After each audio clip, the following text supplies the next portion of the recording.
All right. Hey, welcome. I am Chris with Movies and Munchies, and with me is Ruben from the Ruby Tuesday. And we are trying out a new semi-regular-ish segment. This is an experiment. We'll see how it goes. But the best thing we watched this week, now that is a working, name working in progress there. So it's kind of like Shield, I think, where it's like a whole lot of mouthful of words and I don't know. Anyway, What does it stand for? Exactly, yes. Well, and the whole premise is, we review movies and shows all the time, obviously, but there are some things sometimes that we watch that we don't review, or it's old stuff or whatever. This segment is really just to talk about truly the best thing that we watched this week, and it could be news, it could be a show that we did review, something from the past, whatever. So we have a couple, I think, today that we'll chat about and go from there. And if you have something that you loved in the comments, please share them with us because we want to know. Maybe it's something brand new to us, or maybe it's something that we totally see eye to eye on. I don't know. All right. So Ruben, what's first on your list? I'm going to jump into some exclusive news that nobody else knows about. And don't be too excited until you hear the news. You're like, oh, this is the bait. What is he talking about? No.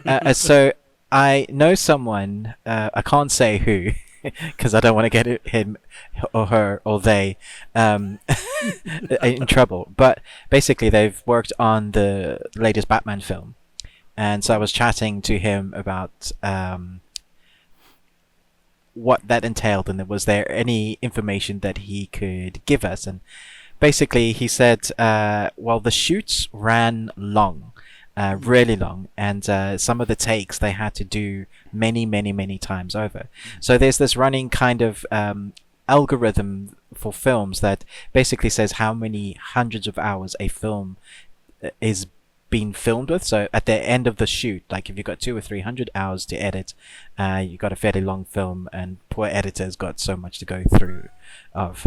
And I think you can go and look on Google, there's like a big sheet of like the longest films in the world. There's one film that's like 28 days. But of recent, it's got like certain big titles in there. There's like 200, 300, 400. I think Avatar's up there with 400. But Batman, when they were done, they had over 800 hours of film that they've got to sift through to make a coherent story. Which just like, I'm excited, but I'm like, wow, that's a lot. From a technical side, that editor is probably wanting to kill somebody. Absolutely. Like, she's going to need to take a year off and never talk to me about Batman again. Don't show me any rushes of, I'm Batman. Like, nobody must talk like that to that editor. Oh, yeah. Apparently, yeah. So they had to. It wasn't really reshoot. They just kept on doing it until the director was happy, which I guess is a good thing. But yeah, lots of sweaty, long 15-hour days, and the poor DIT guy who has to run at the end of the day with multiple like hard drives trying to back up just the stacks of them. So yeah, it is an intense hard shoot, and one of the most. I don't know what the exact list is, but definitely one of the highest ever on the amount of hours that they had to film. So yeah, interesting to see what that comes out like. Exactly. I hope that really pays off, and so that when we finally get to see the Batman, it's like, ooh, wow, okay. I'm really glad that they did take that extra time to shoot those scenes. Yeah, absolutely. Oh, man. So what did you see this week? So one, this is going to be no spoilers because it just came out for me, and I know it hasn't come out for you yet. Oops, I hit my microphone there. It's The Green Knight, and this is one on your that you've been looking forward to. I right? was so looking forward to this film. Yeah, and I don't know why the UK decided to push back the release date again, but it finally came out in the US, and from what I've been seeing, the reactions has been mixed. I think some audiences are going in thinking it's going to be something different than what it is. I think maybe they're thinking more action, maybe just a faster paced, story. This is an epic poem turned into an epic adventure that we watch on screen. And for me, the lack of dialogue was actually awesome. That we get to, we watch all of just the emotion and the progress, both internally and externally, that Dev Patel's Almost Night makes. And it's just, it was wonderful. I mean, the dreamlike setting that we get from just the way that it looks, it was beautiful. Now, and I know that even with my family that I took to see it, it didn't resonate with everybody there. Huh. So that's interesting. So I know that, my wife was like, it was okay. My daughter-in-law was like, it's not really my movie. Totally good. And we knew that going in, that she was probably, both of them, we'll see. My oldest son absolutely loved it. Youngest son was kind of right in the middle there too. So, That's interesting. So it's a more show don't tell story, way less dialogue, Blade Runner-esque in yes, like scope of its shots. I guess lots of wide scenes. Yes, yeah, some really long takes too at in certain portions, and from an artistic standpoint, I loved it. I thought it was really good, and I thought it for me, it actually drew me more into the story, and it drew me into that scene because there weren't any cutaways that we just followed, and then from even just the patience of the director, from the DP, all of them to sit on the shot and just follow as the actor went about their movements. I applaud them for that, because not everybody is going to want to lock it down, or at least to follow for that long. Yeah, it's A24, is it? It is an A24 film, yeah. And me and my oldest son were talking about this a little bit. There's a certain expectation, and rightfully or wrongfully now, that is associated with A24. When you there is. Yeah. When you hear that, you automatically put this movie into a certain category or a mindset of how it's going to be. And I think they do a really good job of putting out movies and choosing movies that fit within that brand image. Maybe maybe that's the right way to say it. I don't know, but I think though what could harm them also is that because everybody has a certain mindset of what it's going to be, if it doesn't live up to that exact thing, you have a massive disappointment because it had the A24 name, not because the movie was bad. Yeah, interesting. So I don't know. I loved it. I really want to watch it again because it is very, very, very layered.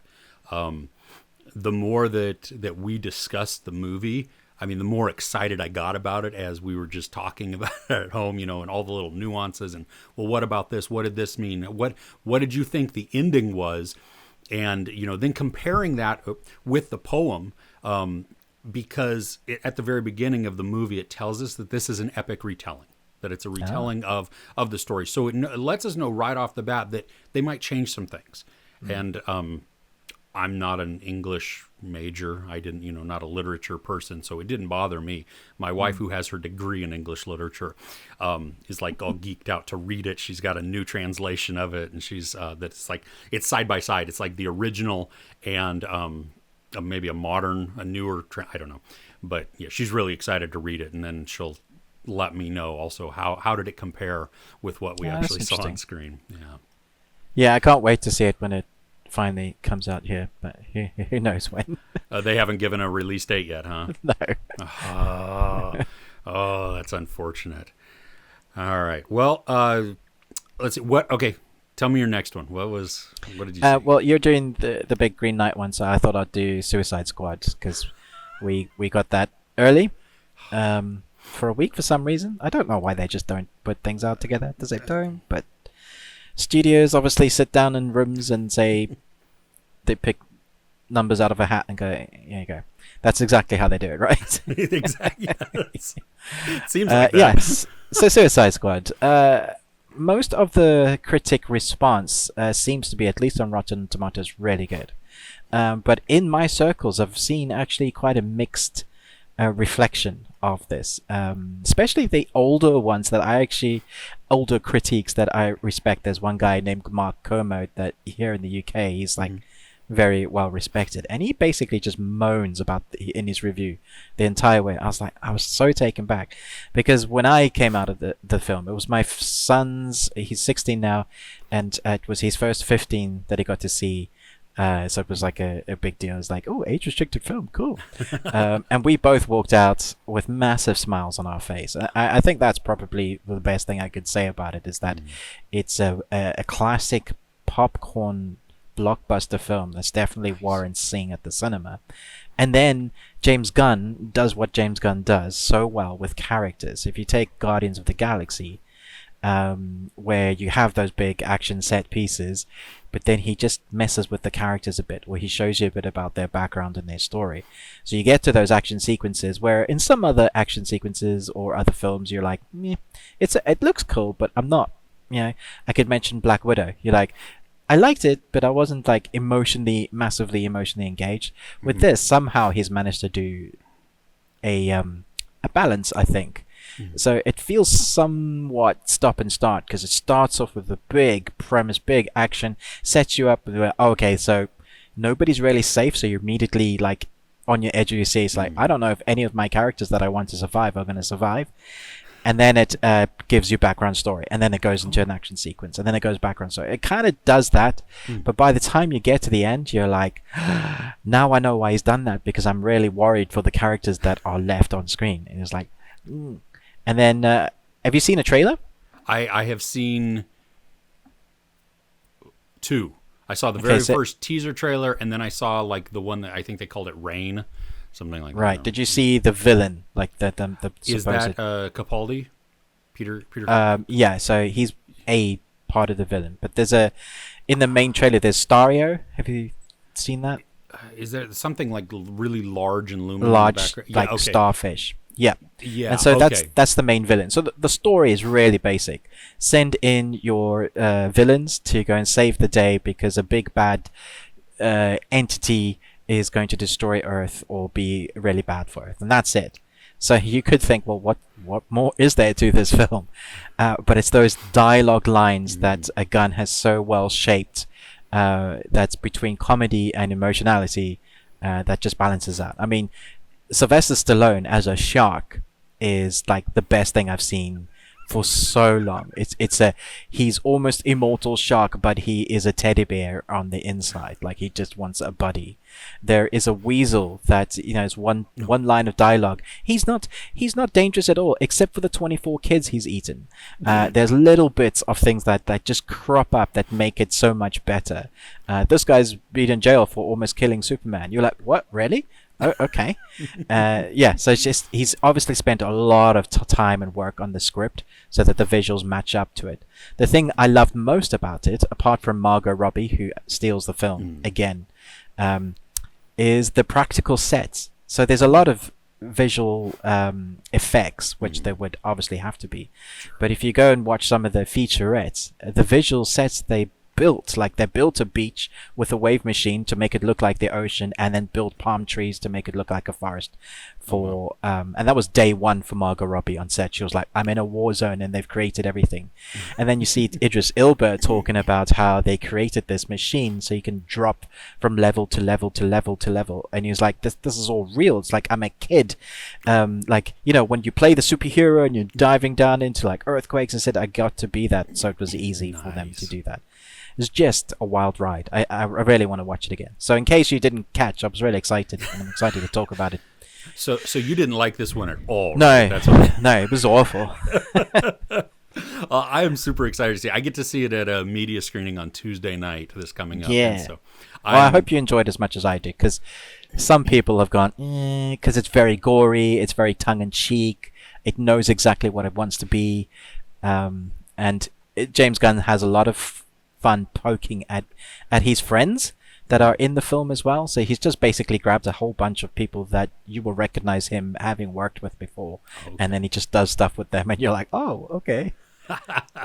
Right on. Well, yeah, I'm totally looking forward to it. I mean, the cast, I think, is wonderful. And I think, like, even when I think back to the original Suicide Squad, I didn't have, I think, as big of a problem as hardcore fans had with it, because I was just watching a movie. My biggest complaint was that it was messy. that I didn't really know the characters. They were all kind of slammed in there. And so when peril would happen, I was like, oh, wait, was I supposed to care about you, or where did you go? And so it makes me really excited to hear that he has worked in so much more backstory into this to really build out really our dark characters. as well, like surprisingly dark background stories.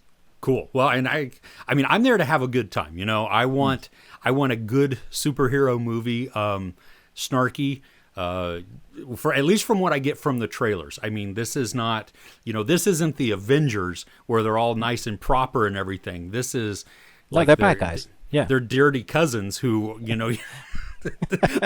they're not allowed to any family functions. And that's really what I'm going to watch. I want to go see just this big, massive action comedy extravaganza. That sounds terrible that I use that word, but I tell you what, I did have massive reservations about John Cena because I don't buy yet that he's a great actor. Sure. I know him as a wrestler, and The Rock has made that transition. And again, that his latest film in the Fast and Furious just kind of reinforced that to me. Like, I just thought it wasn't great at all. Okay. And now I'm of the opinion that it's definitely down to the dialogue and the director. So what the actors are given is what they get to play with. And this one, he often steals the film. If it wasn't for Margot Robbie or Idris Elba, I think he would be the one that you'd be drawn to. So that's the way he's written, the comedy timing. Yeah, so I'll be looking forward to what else Cena does in the future. Definitely stay to the end of the film because there's 2 post-credit scenes. Okay, outstanding. Well, that's good. I'm glad to hear that he that it's not so much his talent or lack of talent. It's been what he's been given in the past that has maybe held him back. Whether that's what it seems to be. Yeah. Okay. Well, good. Well, I'm looking forward to it because that was one of my worries too. Like he wasn't one that I was excited about seeing. It was just like, well, okay, he's just one of the characters, whatever, and we'll go from there. But that I think he really worked in this. Yeah. Right on. All right. So I watched a movie last night it's on HBO Max. At least in the US. I don't know how their geo we get Sky works. That gets most of HBO's content. Okay. Well, it came out earlier this year, I believe. It's called The Empty Man. And when it first came out, I saw the title and I instantly thought Slender Man, which is that, we had chatted briefly. Really creepy game thing. Yeah. Exactly. Yeah. And it is a horror movie. And there is a villain character, being, entity, bad guy thing, antagonist that is there called the Empty Man, but it's not something. I got to be careful. I don't want to spoil it. I'm intrigued. It stars James Badgedale, and I like him as an actor. There's something about his voice and the way he delivers his lines. He's kind of snarky, little, but the thing I think as I was watching this, it reminded me in small bits and pieces here and there of In the Mouth of Madness. Now, I don't know if have you seen? Okay, I know of it. I've seen all the trailers and stuff. Yeah. Okay, that is one of my favorite all-time horror movies because it is just messed up. Not because it's it is gory, but it's not overly gory. It's more of just the mind messing that goes on with this, and you watch this character go on this psychological journey. Well, and this one in bits and pieces reminded me of that, but I was actually surprised at how well this movie was able to draw me in and then freak me out. I mean, there were moments, especially one moment, and it wasn't a jump scare. It wasn't, and I knew what was going to come because I could see it's a classic setup. You're looking down something and you see something, and so your brain goes, well, I've seen this before. I know what's going to happen. And even still, I get chills as it happened. Yeah, so it was good. I do think I want to watch it again because now that I've got the full context as more of the explanation came of what all is going on towards the end of the movie, my brain is then working to put all the pieces together, and I think I know some of them. I think I'm halfway confident that okay, yes, this is what was going on. But I want to watch it again to be like, ooh, okay, yes, I was So it right. makes you think. Yeah, it did. Yeah, I mean, because the premise itself is really basic, of just and even the setup at the beginning is, it's like, I don't know, maybe 20 minutes of setup that takes place in the past, not distant past, just, I don't know, 10, 20 years. And so you're watching this and you're like, what does this have to do with anything? Why? I mean, I get, like, you watch that and it's like, ooh, this is weird. There's some creepy imagery. Weird things are happening. Whoa, I didn't expect that. And then boom, cut, go to present day. And wait, what? How does this tie in? What's going on? And luckily it eventually weaves its way back, all of the myth and the lore that they've built and that they established at the very beginning. So it's, I don't know how many people, like, I don't know if I've seen any reviews on it. And I didn't review it yet. Because I just watched it, but I may save it for like my list of Halloween or horror movies that I do in October. But it's long. I mean, it's over 2 hours long. So it is long for a horror. Exactly. Yeah. And this is not your traditional horror. I mean, this is definitely, has some thinking that goes into it. It's more psychological in a lot of it. And there are some slow burn aspects to it, but then there's also some like, what the crap am I watching, and what the so it all worked together. It was like, wow, that was actually really good. It's got 70% on Rotten Tomatoes at the moment. Okay. And it was released in October last year, so I'm guessing it was a Halloween film. A Halloween-ish movie. Yeah, okay. Interesting. Okay. Well, and when it was released did it go? I wonder if it went straight to like VOD, or I think probably it must have had to, because I don't even because think if it's 2020, yeah, maybe that's why not many people, because some of those did go by the wayside, didn't they? Yeah, and I don't remember seeing any marketing for this either. So that also could have been, and when you have the something man, and it's kind of the same-ish font for the movie poster, because you have the Bye Bye Man, Slender Man. Yeah, the poster's got it's black and it's got that weird, creepy font with the drop down black bit. Oh, I've just seen an image of something really scary. Okay. Was it? Skeleton? Yeah. Yes. Oh my gosh. Yeah. Oh no, it is. The design that they used for that they showed it multiple times too, which was nice because you got to then focus in a little bit on it. But it is it's messed up.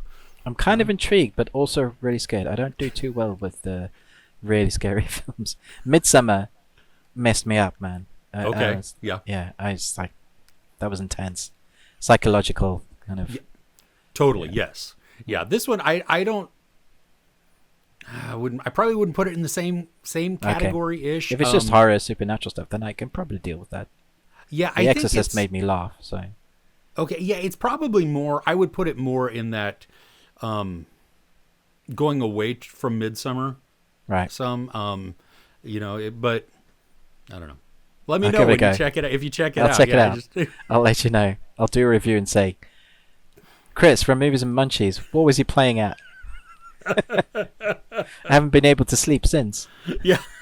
Well, we did watch an episode of Friends after because my wife was a little freaked out. We do that. We watch like Simpsons or something funny if we've seen something really scary. Yeah, just to kind of break that tension a little bit, because it was late at night last night. It was, I don't know, it ended at like 12:30 or something like that. So it was, it was a late night watch. It was just kind of one of those spur of the moment. Oh, this looks really good. Let's check this out. Okay. So.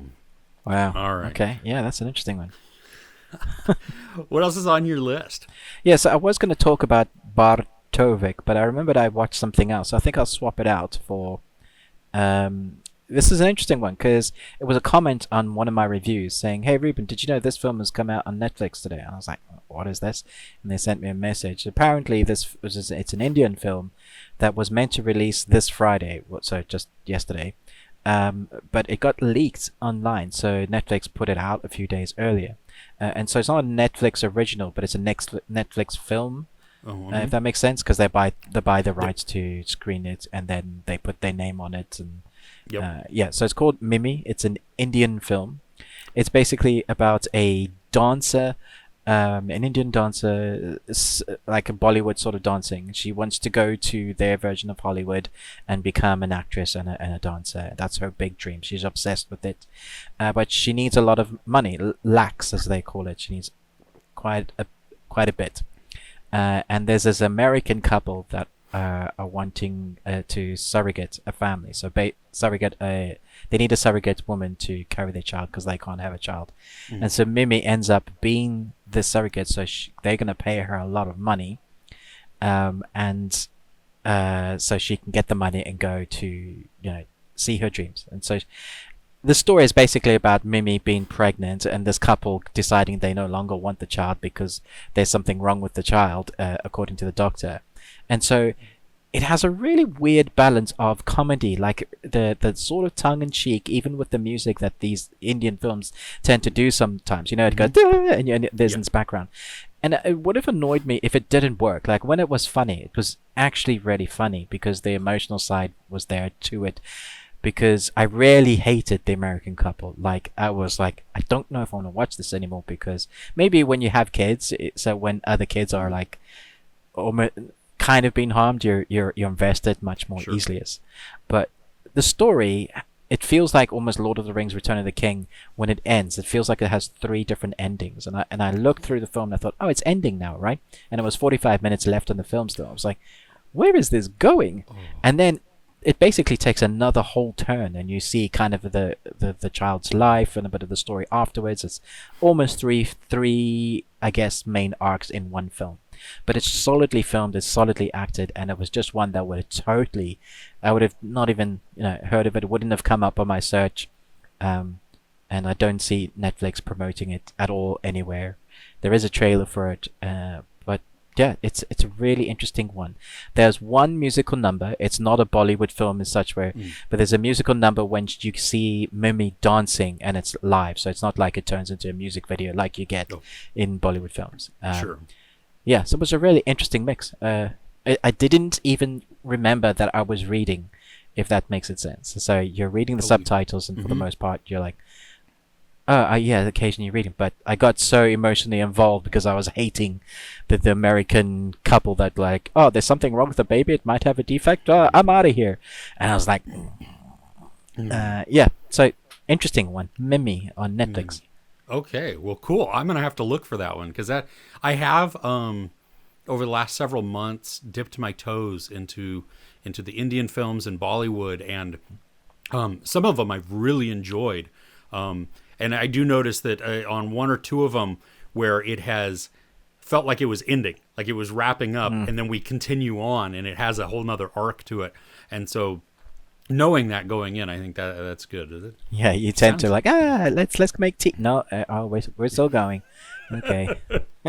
Yeah, well, and I think if you know that, or at least you understand that going in, it helps like set that expectation, because sometimes I know, like, I think the first time that it happened, it actually more bummed me out, because I was like, oh wow, we have half the film left, and I thought this was we were good, done. but why aren't you done? Exactly, yeah. So that, and the thing I appreciate is the ability to infuse different genres within the same movie, and how it transitions from one to the next, and a lot of the time it's seamless, and you're like, oh wow, okay, so we were having like this action or this drama, and now we've gone into a rom-com, and now we're back to some, it's just, and most of the time, from what I found, that it works fairly well. So, okay, Mimi. Yeah. Right on. Is there anything you're looking forward to coming this week? Oh gosh, I would have to look at my calendar here. Let's see. I don't. Because that's other than Suicide Squad. I mean, that's the one that I have. Yeah, that's the one in the theater that's coming. What do we got? There is a movie coming to Netflix that I've been trying to get a screener for to early access, so I can, just because Netflix stacks their movies, and so they really do. Yeah, it makes for a very long viewing session if I have to binge them all in the same day. But it's tiring. It really is. Yeah, I love it. I'm not knocking it. I mean, obviously we watch a lot of stuff because we enjoy watching a lot of stuff. But it's called The Swarm. And yeah, I saw that's coming out. That looks really interesting. Yeah, I don't really know much about it other than that. I'm really hoping it's not something like The Happening. Oh gosh, you please. Yeah, I hope not. I don't know. I mean, I've purposely not watched any trailers for it. Yeah. So I want to just kind of experience it. So we'll see. And I think oh no, that comes out in a couple weeks. So we can talk about that next week. Yes. See what you thought. Yes. Yes. Oh, you know what? There is one coming on Tuesday too. I don't know if you've watched the series. It's a Netflix series, How to Sell Drugs Online Fast. It's German. I know of it. I left it too late, and then it was like 3 seasons, and I'm like, no, okay. Okay. Well, they're quick. They're 6 episodes, each under 30 minutes, so it is a quick binge. I don't think that the third season, this last season that just released, is as strong as the previous 2. Still worth watching, but it's based on a real character. And who, like this teenager who started selling drugs online and became like just this massive online drug dealer. And so there's a documentary about him called Shiny Flakes that comes out this week on Netflix. Okay. And just because I love the series, I'm looking forward to learning more about the real person and to see what was the real story and how did they, what liberties did the show take? How close did it stick in other aspects? So I think that's going to be a fun one, I hope. There's Control Z. The second season comes out on Wednesday, which I quite liked. The first one, thought it was quite fun. Didn't think it was brilliant. It had a few things it needed to sort out, but it kept me engaged enough to watch it to the end. So I was interested to know that they actually got a second season, and now I'm wondering what they're going to do with it. And then Hit and Run, I think, is going to be very good, and that comes out on Friday. Yes, that looks really intense and fun. That's definitely my cup of tea. So yes, did you watch Fauda? Yeah, I did. Okay. Yeah, that was so intense. Yeah. Same actor, same creator. So yeah, I'm really looking forward to that one as well. So that's So we got quite a few things. Netflix are churning it out this week, actually, and there's an animated film, Vivo. That I just watched that last night. Oh, you did? Yeah. Okay. So I haven't seen it yet. Okay. Well, we'll discuss it later. All right. Right on. So okay, I have one more thing. Okay. That I think you really enjoyed too. We'll see, but. The animated random absurdity on Netflix that is Centaurworld. Okay. Let's talk about Centaurworld. This, when I went into it, I mean, I don't review a ton of animated stuff. I mean, when I think it's going to be of general interest, or when I think it's, it's like, ooh, this, a lot of people might like this. Okay, I'll check it out. And this one was the first episode I watched, and I'm like, well, I'm kind of intrigued by this, but I don't know where it's going. And what are you? Yeah, exactly. Right. It's just like, oh, okay. I mean, the animation is beautiful. It's, there's almost like 2 styles that they have going on with the, the hard lines and the edges, and then the really soft once they get into the Centaurworld. But then the story and the ridiculousness that they're able to pull into it, I became absolutely invested. I mean, as each episode went along, I was sucked in more and more. And then you combine it with the musical numbers, I was like, in love. Yeah, no, I loved it. And I wasn't even sure why at the end, because it was so crazy sometimes. I'm like, what did I just watch? Like, there were moments. What's the guy's name? Doug? Oh my gosh, Comfortable Doug. Comfortable Doug. I mean, you just need to watch any kind of scene with Comfortable Doug in it, and you're like, what on earth is this series? Because he's a comfortable, and he's Doug, but the bottom half of him is like a worm sort of creature, and the top half of him is, I don't know, a bald man. He's a Moltar. A Moltar. Oh yeah, a Moltar. So yeah, everything on this planet of centaurs is centaur. Which is crazy enough, because you go from leaves to the sun to the whales. And then you look at the normal type of centaurs, and there are no normal type of centaurs. You have a giraffe, a zebra, a bird centaur who's not a bird, because he'll tell you he's not a bird. And that's just the crazy. I have been surprised though at if you check out my reviews and explained, because I did an ending explained video, the negativity towards this series. Yeah, I've been Really? very surprised. People like, because Netflix released the first entire episode, people Oh. judged the whole series on this one episode. And they've just like, yeah, this is silly, this is so stupid, I don't understand adults liking this. And I would put my hand to my heart and I would say this is probably more for adults than it is for kids. Just because it's an animated show doesn't mean it's a kid's show. There's so much that's in depth with this show. Like, the more you go into it, the stuff that they're dealing with in themes. Like, there's one whole theme just about allowing yourself to cry as an adult and just being okay to cry, and they tackle that and they go for it. They don't shy away from it. And they just keep on doing those themes. I mean, I'm telling you like you haven't seen it, but yeah, it's I was so surprised. But then the arc had me as well. It's like, by the time they end, I was like, where's the Nowhere King? That song that the leaves sing before we even get to that episode. Before we even get there. Oh, that's haunting. Yeah, Yeah. This is disturbing. And I think, it's a bummer that people are, that they shied away from because of episode 1. Now, because if I had only seen episode 1, I would probably, because I left episode 1 being very not sure if I wanted to watch it. But as I did watch, every episode built more and more, and I became, you get more depth on the characters, the journey becomes more real, and you watch, so many of them go through so many different character growth moments, that they're each learning something, and they're learning together too. And it was wonderful. And you're right, this is way more of the adult bent than kids. And I think kids can watch it. Kids will love it. They will enjoy it. But that's at the front level. Behind it, the adults, I think, will really appreciate what's going on there.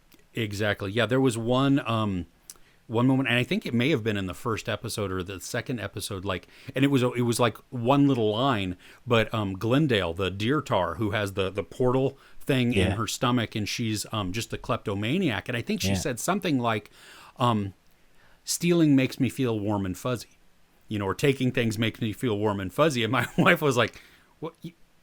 You can't tell little kids that." That's, well, yeah, no, exactly. It is but adults understand that, and understand the context that is going and how it fits in with her character. So, I actually yesterday, I went back and watched part of episode 9 with Comfortable Doug's song because it was in my head. Comfortable Doug, Comfortable Doug. Amazing. He is my favorite character out of the show, and I like several of the characters, but when he came on, I was like, "What the? Oh my gosh!" Okay, I love this. I feel really sorry for the tree guy. Jebri. What's his name? Jebri. Because he can't even sit without being in serious pain, because he's tree and he's got to move his bark legs. It's just It's like, you could do it, Jebri, but he just appears randomly as well in scenes. I'm like, okay, that's Jebri. Hi, Jebri. The show is, I looked it up on IMDb, and it looks like there are another 10 episodes that are coming hopefully very soon. Yeah, the director's been very tight-lipped about that, but there's no way she can disprove IMDb's 20 episodes and all those actors who have done those 20 episodes as well. So hopefully soon. I hope so, because the end, it was. I'm invested. I really am, and I think too. I'm hoping that because it was all made as one season, and Netflix has just kind of chopped it in half. Yeah, that you're not going to lose momentum or story arc when, that sometimes happens when you bring on a new season, how things feel just a little bit different. And I hope that that's not the case. I hope that it just continues that momentum. And they shouldn't wait too long either, because you lose momentum when it's like a year and a half or 2 years. You're like, what happened again? Exactly. Yeah. Yeah. Yeah. Oh. I do love the design though of the bad guy at the end. I thought he was incredible. Right? Like Yes. it was really scary, and I was like, "Oh, that's so good." Reminds me a little bit of Fern Gully, kind of that oil slick design. Very cool. Yes. And then I don't know if you caught because you mentioned the song, but the Cats sang the song as well. And I was like, yeah, so there's great threads that you just pull apart there. All know about it. The Centaur world's been affected by this before. They're just living in their little happy world, ignoring what's coming towards them. But there's that woman wizard who knows some stuff. Yes. Yeah, who I've got my theories on. I do too. So yeah, I'm gonna have to watch your Explained to see, so I can see what the theories, what some of the theories are, where we line up and stuff. So Right. it's Be very interesting. yeah. I'm definitely looking forward to season 2, part 2, maybe. I don't know, whatever you want to call it, but sweet. Anything else on your list? I'm trying to think I'm watching a lot at the moment that's on HBO. Some really interesting stuff that I'm looking forward to review. There's some mini series, Perfect Nine Strangers. That's Nicole Kidman fronted. It's a I think 6 episodes. So it's a short mini series, but bunch of people need to be fixed. Basically, they get recruited to go to one of these retreats where they do certain things, but this is an out there type of place. They were all specifically recruited, and every single episode you're just like, but what's actually going on? And Nicole Kidman just chews up every single moment like she's on screen. She's done something with her face, and she's not lost weight, but it's almost like she's holding her mouth, her jaw differently for her character. When you see her, you totally believe like she's some sort of shaman person that controls this place. It almost feels culty, but you're like, is she helping them or not? It's very good. Okay, is that a weekly release or is it all at once? Yeah, probably weekly release. Okay. Although I've seen that also, I don't know. Okay. I don't want to say anything that's gonna ruin it for people, but yeah, thoroughly enjoying that so far. Really intense, intelligent writing, and I really appreciate that because you don't always get that. Sure, yeah. And you said it's on HBO? Yeah, so here in the UK, so it's on Hulu. And it'll be one of those crossovers that will go to Disney, I think. Okay. Yeah, and then it will come here via Disney or Amazon. I think Amazon have the rights, so it's really doing the rounds. Yeah, so whichever country you happen to be in, check all of the streaming platforms. Absolutely. Have you... Next week we can talk. I'll add on to my list about the Titans season 3 because I have some screeners for those, and I'm excited to talk about them. Right on. Okay, yeah, we're gonna have some hopefully some good stuff that we watch in this coming week. I think so. Yeah, I've got my fingers crossed for several of them. So, right on.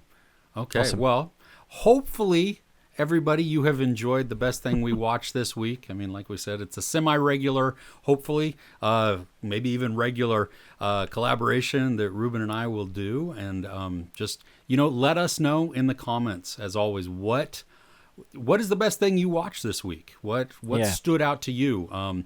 Because I don't know about you, Ruben, but I love getting all the recommendations from in the comments, because I have this massive Google Docs list. So when anytime anybody recommends something to me, I add it to it, and I very slowly get through that list. But we're trying to get through it because our lists are never ending. Exactly, but it's I've got the genres, the decades, the everything. It is so wildly diverse, and that's what I love. And so it really is. It's like, oh, I've never seen that. I've never even heard of this. I'm going to add that to my list because it just expands I don't know, my knowledge. That's not really right. Yeah, you have movie knowledge. Yeah. Yeah. So it just exposes me to different things, and sometimes it's it's a different culture, and so that's even a lot of fun too. So you get to hear different languages, the way they make films or make shows. So yeah. So please.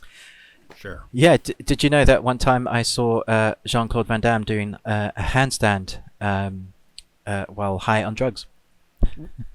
He was high on drugs, or you were high on drugs? No, he was high on drugs. I was on the film set. Yeah, so I know there was a recent Jean-Claude Van Damme film on Netflix. It wasn't that one. It was, if you want to go and check out my name on IMDb and look at the films I've been involved with, I'm sure you could do some deductive work, deduction, and figure out which one which one Van Damme was being mad on. Every film, maybe? I don't know. All right, we all have our homework. We're gonna check out Ruben on IMDb and do some detective work. Yeah. Oh, right on. Well, as always, hey, you know what? Thanks for joining us. Again, Ruben with the Ruby Tuesday. Me, I'm Chris with Movies and Munchies. Thanks for tuning in. We'll catch you next time.